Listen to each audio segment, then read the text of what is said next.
Hi, this How to 1 Minute will show you how to remove your Snapchat account email address. Follow these easy steps. First of all, launch your Snapchat app and go to your profile.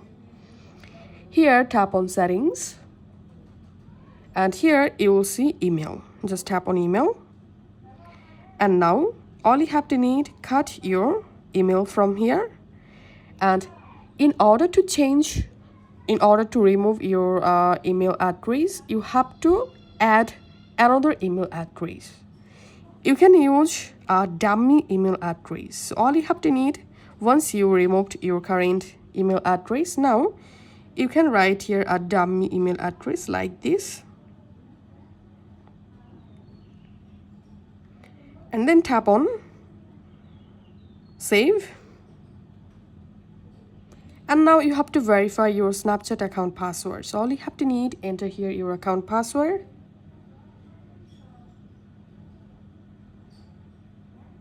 And tap on continue.